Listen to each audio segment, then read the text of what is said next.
Inselmilkom, Sinjuri, nirringrazzjakom li qed tibqgħu issegwu il-programm. Sa nkomplu bit-tema tat-teknoloġija u għalhekk sa nitkellmu mal-Professur Alexei Grinbaum li huwa espert tal-AI, tal-Artificial Intelligence u l-etika u espert magħruf madwar id-dinja.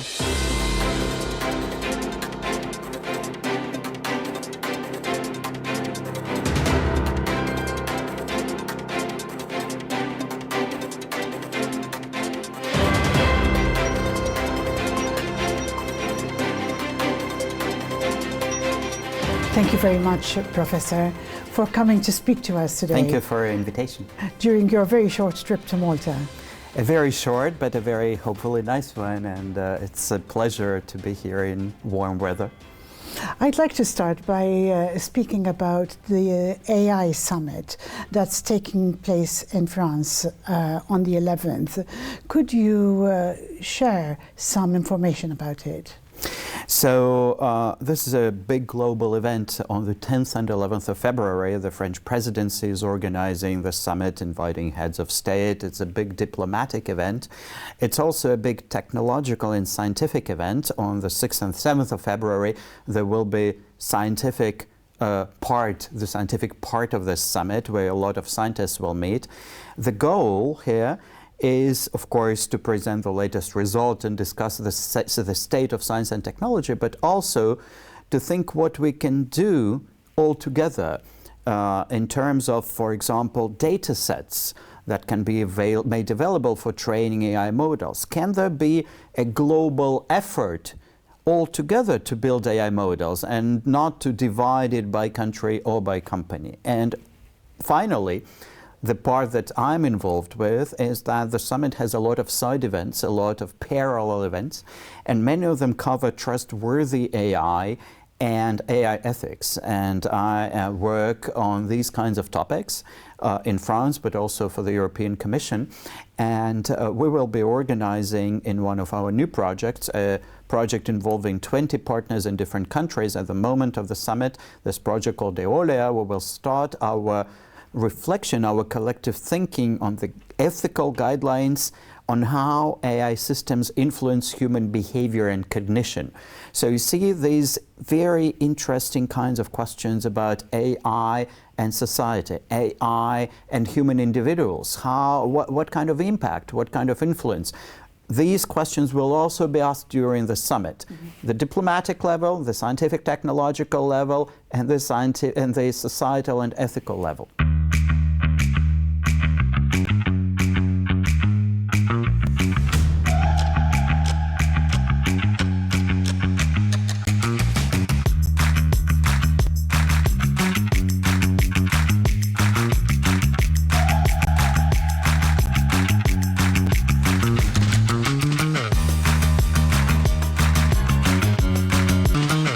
So the scope of the summit is also to identify more of a unified front in relation to AI.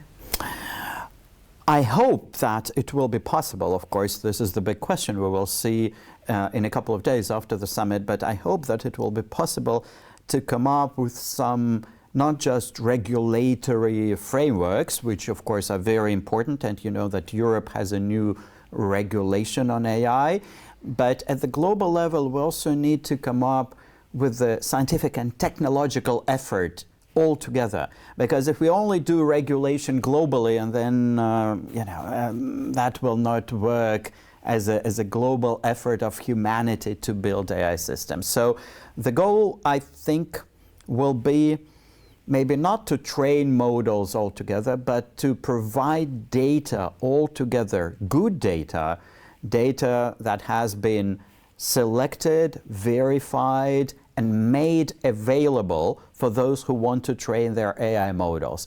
This will, I think, be already a very good deliverable at the global level. You mentioned the European Commission. Could you share with us more about your role within the European Commission? Yes. So the European Commission is now implementing, as I said, a new law called the AI Act, a regulation that started entering into force right now in February 2025, that divides AI systems into a sort of a pyramid: banned AI practices, high-risk AI practices, and all the other AI practices. And one thing that the European Commission is doing is that they're defining codes of conduct and all the details of what is high risk and so on. And then the European Commission is also funding a lot of projects, a lot of research projects, and I'm particularly involved in the ethics of AI in the projects funded by the European Commission. How do we check that? How do we evaluate these aspects? Maybe there are projects that go too far. Maybe there are some forbidden or prohibited practices that should not be funded. So the European Commission today has this new regulation that needs to be implemented at an operational level.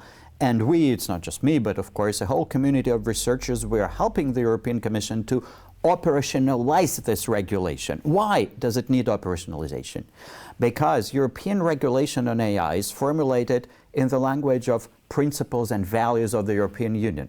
This is a very important high-level political language. For example, respect for human autonomy, non-manipulation, non-discrimination. But when you're building your small AI system, how exactly do you respect human autonomy? What does it mean for you here on your particular industrial use case? This is what is called operationalization, and this is what we're doing for the European Commission. I mean, it's such a vast topic. Where does one start from? Many people, you know, people in the street, your normal people, think that AI has just started now. But this has been something that has been developing for years. Could you talk through the more recent history of AI? With pleasure. So indeed, we have behind us 60, if not 70 years of AI history. The current revolution, the new revolution, has started scientifically in 2017, around that date. But of course, for the general public, this revolution has started on the 30th of November 2022, when ChatGPT got published and was made available for everybody. So we all talk about AI because of ChatGPT, but behind that, there are years and years or decades and decades of scientific development. Let me take just one historic example. In 1965, a professor in Boston at the Massachusetts Institute of Technology created the first chatbot, the first conversational AI. And of course, 60 years ago, that system was absolutely primitive. It had just one rule. It took a phrase and it converted it into a question. You love Malta? You love Malta? And so on and so forth. And when that professor published his work, he was not, of course, he was very lucid about the limitations of this very primitive chatbot. He said, this is an elementary chatbot. And still, he says, I was surprised. Why? Because the users of that chatbot, who knew that they were talking to a machine, they knew they were speaking with a chatbot, not with a human. After a couple of phrases, they started projecting on that chatbot human emotions, human psychology. They said, you're happy, or they said, you are angry, you're mad at me, whilst knowing that this was a machine. And these projections, we call them ELIZA effect, using the name of that chatbot. You know, they're still with us, and they have actually been multiplied by thousands now with the new technology. When we speak to a machine, even if we know it's a machine, we will still project emotions, maybe even knowledge, maybe even consciousness, or maybe even responsibility on the machine, just by projection. We know it's a machine, it cannot be responsible. We know it just computes, it doesn't have knowledge, but we still make these projections. And these projections, you know, they're not free of meaning and effect on us, impact on us. They do impact us. Ethical, moral impact, maybe just very utilitarian impact, it's useful or not. And what I'm trying to argue for is that if we project responsibility, it can become dangerous. Because these machines are not responsible persons. They're not persons in any sense. It's all by projection. So it's very important when we design these AI systems to think about the limitations of these projections. And you see this, I've been writing this in my books in the last 8 years, but of course this whole topic of projections comes from the history of AI. So even if the new revolution is pretty recent, is relatively recent, we should be learning from the 60 years of the history of AI, and there are important things that we can learn from history. I mean, years ago, you mentioned 1960s, but there was something which was called a word processor. I suppose that was the very basics of AI. You know, this was a great philosopher of technology, Ivan Illich. In the 90s, he was still alive, he was a very old man. He said something very fundamental after trying the first word processor. I think it was called Word Perfect or something like this, many years ago. And he tried it, a very rudimentary word processor, and he said, the paradigm of individual citizens that we had been living with since Enlightenment, since the French Enlightenment in the 18th century is over, he said. Why is that? Because the human being and the AI system or the digital system or the computer system are now together. They form one entity or one system, if you like. There's a connection. Yes, so when we think about the impact on us as individuals or our individual autonomy, of course we are part of society, but now we are much more interconnected and much more open to influences. What is still this autonomous individual at the age of digital technologies? And it's striking that Ivan Illich in the 90s, he didn't see all the AI that we see today. He just saw a word processor, and he already asked this question. Interesting, very interesting. Can we talk about the law? How is a law being implemented, let's say, going to impact AI and the creativity of AI moving forward? So the new European law, the AI Act, is there. It is gradually coming into force with different provisions becoming active at different moments in time. And this law has, I would say, a lot of gray zones and a lot of also great points. So let me take an example of some gray zones and some great things that I really like about this law. Before I go there, let me tell you one big thing. There is a lot of uncertainty about the actual impact of this law. What exactly is it going to do to the innovation sphere, to the innovation ecosystem in Europe? We don't know. There are people arguing that the other world, the rest of the world, will copy us. And then there are people saying, oh no, all your innovation companies will go to England, or they will go to Switzerland, or they will go to Asia. So there is a lot of debate and a lot of uncertainty. Now let me take now an example of a gray zone. As I said, this law is formulated in the language of values and principles. But a lot of concrete things remain not very clear. It doesn't apply to research, but where does research begin and where does industry begin? We don't know. For example, the law bans subliminal influence on individuals, but what exactly is banned and not? For example, if you use a virtual reality headset, it can influence your brain. Absolutely. Is that banned or not? So there are a lot of gray zones, and we're waiting for the European Commission to tell us exactly what these political statements mean. The law is written mostly by, of course, the lawmakers of the European Parliament, lawyers, and so on, but the engineers want to know what exactly that means. That's one thing, and I definitely am looking forward to a lot of clarification that we absolutely need, all of us. But there is something very interesting, recital 133, for those of you who are lawyers interested in this law. There is a new ethical principle in this law. You know, ethical principles don't come out every day. We've been hearing about transparency, non-discrimination, non-manipulation for years. And suddenly there's a new one. And that's great. So the new ethical principle is maintaining distinctions. This law says, and I think it's absolutely remarkable, that it is important that any content that you see or hear could be traced as either generated by AI systems or created by humans.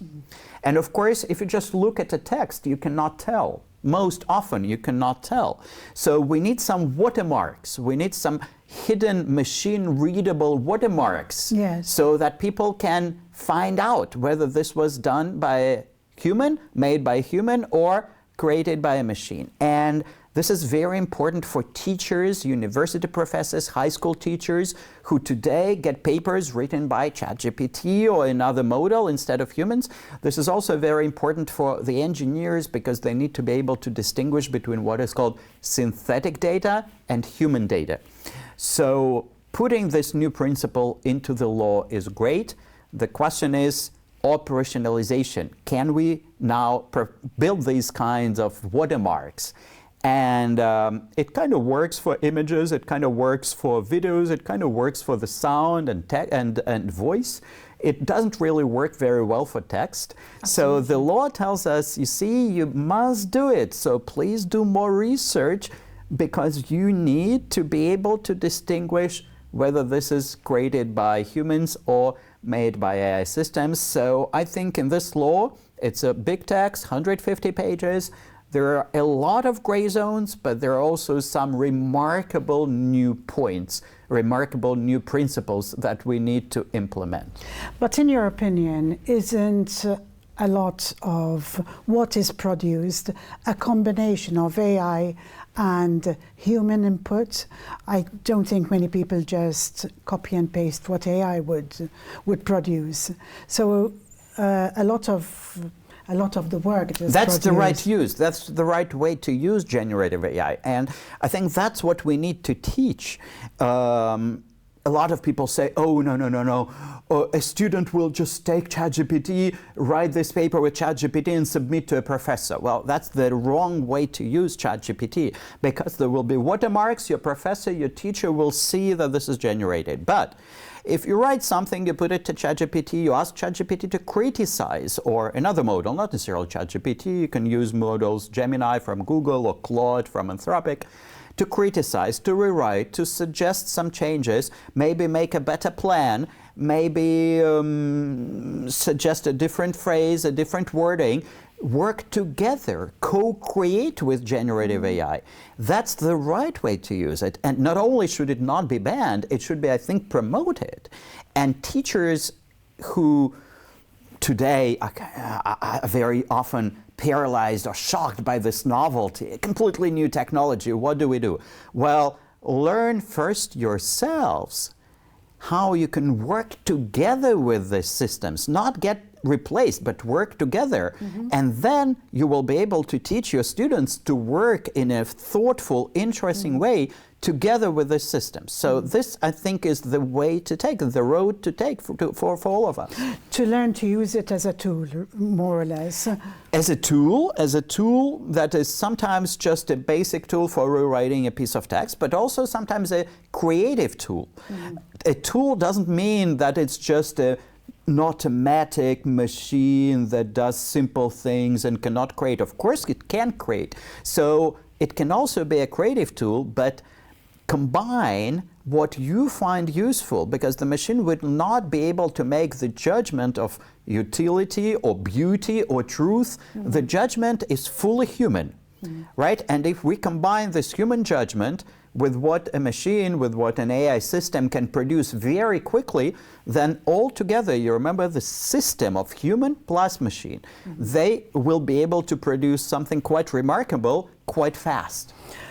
I'd like to speak about the law again and how it would work out with laws from different jurisdictions, and also would some of the laws limit the creativity? As I said, it's a bit early to talk about the impact of the European AI Act on the European innovation ecosphere. There are, I think, very serious concerns about brainwashing, about people leaving Europe to work in other jurisdictions. We will see. For the moment, in the world, there are two kinds of tendencies. One can be exemplified by South Korea, that has just passed a law that is basically inspired, almost a copy, but very much inspired by the European law. So indeed, the European law is starting to propagate around the world. That's called the Brussels. Irġa segwi dan il-programm fuq Net on Demand. Effect. We show an example for the others. But there are also other jurisdictions that don't want any laws.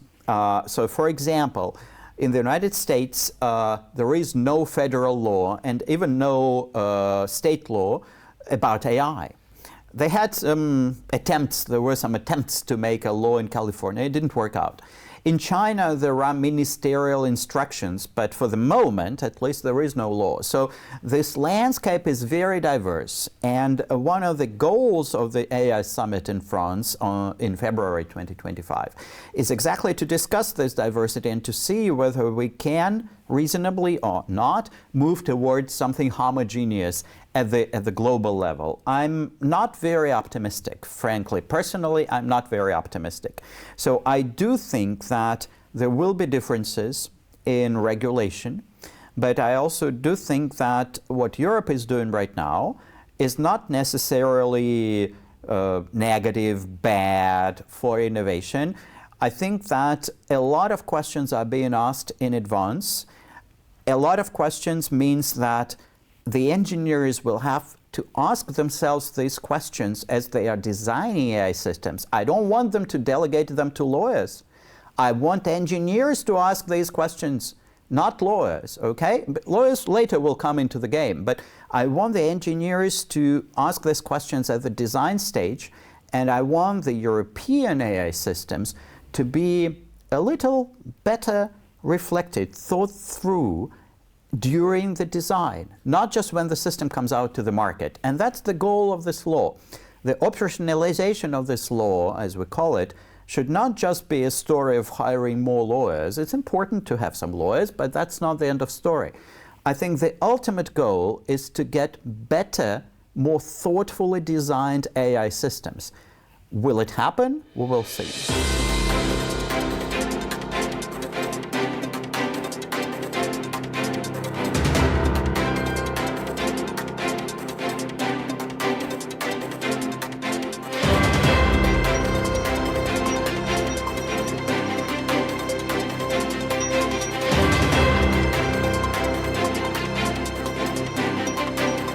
Professor, can we speak about ethics and AI? I mean, it's a vast topic, but where does one start? I mean, there's so many issues that are impacting AI.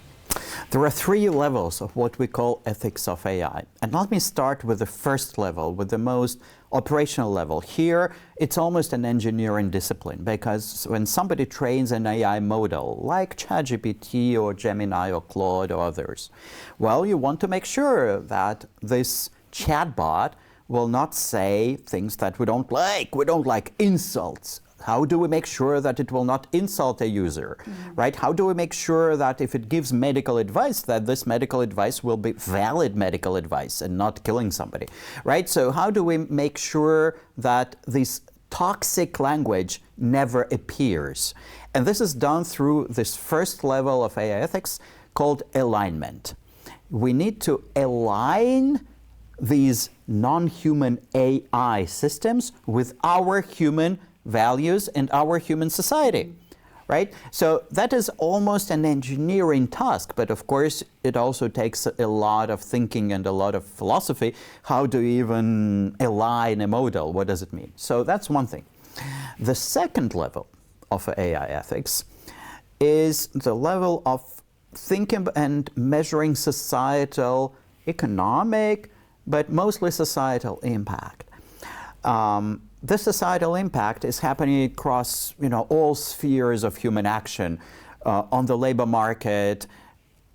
Anybody who needs to create content, write texts, from lawyers to doctors who write reports, to designers, to what have you, they don't work in the same way as 5 years ago. Mm-hmm. The way they work professionally has changed. And we need to think about this change, and most importantly, about the speed of change. The change in itself is not bad. But if it comes too fast, people will not be able to adopt. Our educational system will not be able to adopt. And I think that at this societal level, the biggest and most important question is exactly the question of education. How do we educate our brains, networks of biological neurons, that will interact with the networks of artificial neurons? How do we build educational systems for the next generation of humans? This is the overarching question at the second level. And now let me go to the third level. And it's a bit high up there, but I like it because I write books also about these kinds of very, very, very high-level questions. And for me, this high-level question is a question of anthropology and also philosophy and maybe even theology. It's a question that is not so new, but technologically very new. We now have learned to build technical systems that are not human, but that speak to us in our human language. Mm-hmm. And does it change the way we think of humans? Does it change the human condition in general? Previously in myths and narratives, in the biblical narrative, we had angels and gods and oracles in ancient Greece who were not human but spoke to us in our language. Is it something like what is happening today? Well, of course, we're not building angels, but maybe we can learn from our interaction with oracles and gods and say something interesting about how we humans interact with AI chatbots. Mm-hmm. So this third level is a question of anthropology, of how humanity changes. And let me finish with maybe one example, without any gods or oracles, that I think is quite telling. Think about the moment when printing was invented. In late 15th century, people stopped more or less writing books by hand and started to print the books. It took a few decades, maybe a century, for the large-scale effects of this new technology to be felt. But for sure, our cognition today is different. We don't think in the same way because our relationship to knowledge is different. We can get knowledge with printed matter in a different way. And we're still humans, just as people who lived here in Malta before the printing press were also humans. Of course, you say, yes, we are the Maltese, and they were Maltese 10 centuries ago. But our cognition and behavior is quite different from their cognition and behavior. More developed. Well, morally, I don't think there is a lot of moral progress. So more developed doesn't mean that we are better than they, but we definitely think differently. We can access more knowledge. We don't memorize the same things. We probably reason differently, and not just probably, but we certainly reason differently. The way we think, the way our brains work has changed. And I think that generative AI is bringing about a revolution that will become comparable with the scale of the printing press revolution. And it will not happen in 2 years. It will take a few decades, but there will be a huge impact. Ethics, it sounds to me like a very gray area, though. Ethics, when you just say it to a lay person, they think, oh, it's about what is good, what is bad, what we should do and what we shouldn't do. And that's correct. But ethics of technology, before any judgment of good or bad, is the story of thinking about how we understand the change that brought about by technology. So, for example, think about calculators. Or think about smartphones. You know, the calculators, of course, have changed our minds. We don't know how to multiply numbers very well. 30 years ago, we used to remember so many phone numbers. Now with the smartphones, we totally don't remember them. Yeah. So technology does change the way we humans are in the world, what we are and how we are.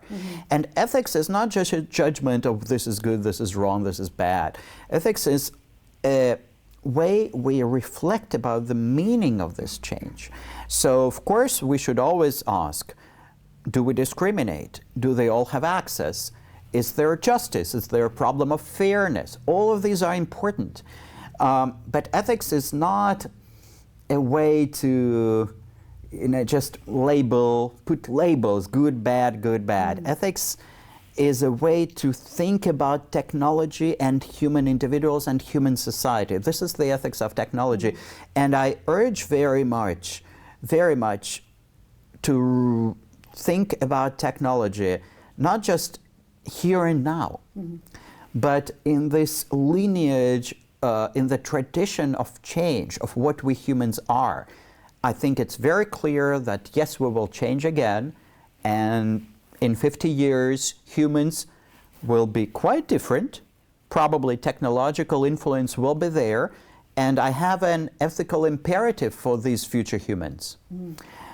I think that the only imperative that we can issue today, we don't know what they will be, but we should be able to say that whatever they are, maybe they will not remember phone numbers like we don't remember phone numbers anymore.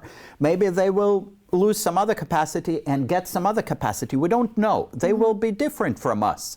But they should be, and this is the imperative, they should be able to recognize themselves as in our continuous human history, as the next generation in a continuous human history. No raptures, no breaks, no shutdowns, a continuous human history. So change, yes, but change in continuity. Yes, a natural change.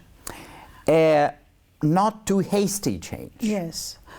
Can I ask a very specific question about, for example, the manipulation of images and the impact, the negative impact it could have? Yeah, so this negative impact is usually an impact of spontaneous judgment. You just see a picture and you like or dislike it, or you share it immediately. But then upon reflection, maybe you will see that there is something strange. Or maybe very soon the operating system of your smartphone will be able to read the watermarks which are in this generated image, and will put, I don't know, a red frame around it saying generated by AI, okay? So upon reflection, you will see that this is generated by AI. So I think that what we should do is, of course, let people build AI systems.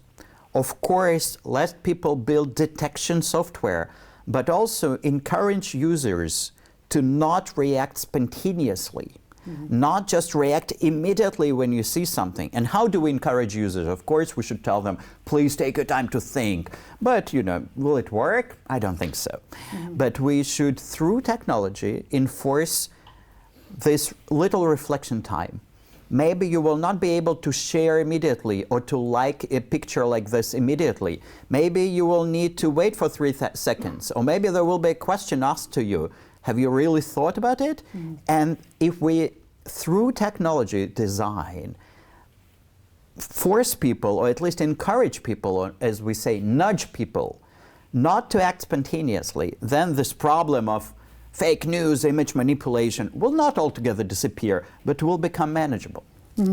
What about intellectual rights?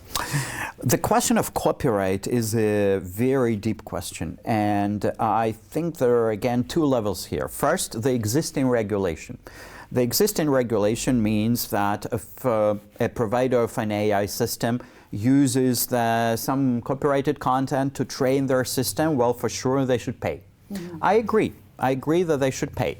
They should probably pay not too much, because when we go to a museum to see a painting by Caravaggio, Of course, we pay for the ticket, but the ticket doesn't cost 15 million, it costs 15 euros, right? So we train our brains, and they, as providers of AI systems, they train their AI systems or artificial neurons. So they should pay something, but it shouldn't be too much. You mentioned the payment. So in your opinion, crediting the source is not enough? Crediting the source is very difficult because we train these AI systems on enormous data sets. Terabytes of text or images, they are absolutely huge. If you just ask for the list of all sources used, the entire list will probably take 5 million pages. Or who will be able to read this or do anything with this? So it's just unfeasible. Oh, for credit, but how do you credit all of these creators in the world? But yeah, maybe pay if you're taking some content that is marked as protected content. But at another level, you know, copyright has not always been the way it is today in 2025. Copyright has been created by human societies in the 20th century, by the way. And I do think that the very notion of copyright will evolve. Will not evolve immediately, not next year, but under the influence of AI systems. Because it will evolve because the way we create evolves. Already today, we have applications from people who say, I have written this book with an AI system, but it's still my book. Can I please own the book? Yeah, you are the author, even if you used an AI system. So the way we think about authorship will need to be revised. And that is another process that runs in parallel with the story of who pays to whom. Okay. Something about your books. You've written many books. For those who don't read French, it's going to be very difficult to read your books. Well, the books are in French for the moment, yes. Tell us about them.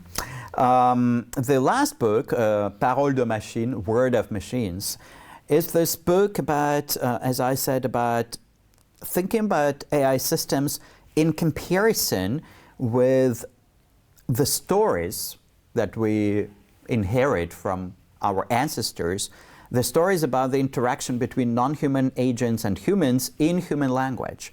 Angels, oracles. Can we learn something interesting for our interaction with AI systems? And I'm trying to tell a few stories and to show that, yes, we can learn something interesting. The previous book, Les robots et le mal, Robots and Evil, was the book about, published in 2019, was a book about the problem of good and evil for these functional systems. You know, AI systems, they're not free, they don't have free will, they're not like us humans. We should not project all of our human qualities on them. And still we do make these projections, as I said. So if we project good and evil, what will that mean for AI systems? And the big question and the big answer that I'm trying to argue for in the book is that if an AI system detects that it's creating a tension or conflict, it should somehow subtract itself from the projection of human responsibility because it's not a human agent. So how I'm talking about the role of chance, I even wrote a paper in English, which is something that you can read in English, chance as a value for artificial intelligence. But I think this problem of what is called theodicy in the theological tradition, the problem of good and evil with non-human agents is something that we're just starting to understand philosophically. Again, this is a book not about operational alignment of AI models, but it's a book about the anthropology and philosophy of us interacting with machines. So these are my two latest books. They sound very interesting. And you regularly write notes and updates on your LinkedIn. I think that's where people can find out more about what you're working on. What about, to close for today, your journey, your career journey, starting on AI? How did that start? No, it didn't start with AI. It actually started with the foundations of quantum mechanics. I was initially trained as a theoretical physicist, and then I did some cognitive science and philosophy of mind. And then I wrote a PhD in philosophy and foundations of quantum theory of quantum mechanics. And at the time, this was more than 20 years ago, I also started asking myself, as a philosopher, what would you like to do? And I began to write on ethics of new technologies. And so today, I'm still doing mathematical stuff. I'm still doing quantum physics, theoretical equations in quantum physics, and I cannot live without mathematics, but I also cannot live without doing philosophy. So you see, you may know this metaphor of a Schrödinger cat who is both alive and dead. Well, I'm not alive and dead, hopefully not yet, but I'm in the superposition, a bit of mathematics and a bit of philosophy, and I'm very thankful for being able to live a life like this. Thank you very much for coming to speak with us today, Thank Professor. You. Thank you.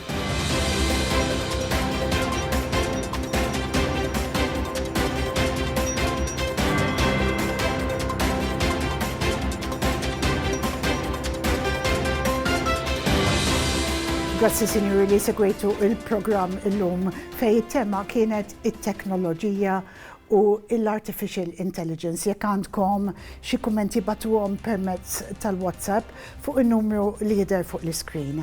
Jiena Lea Hogg għal Net TV u nixtieqilkom il-lejl tajjeb.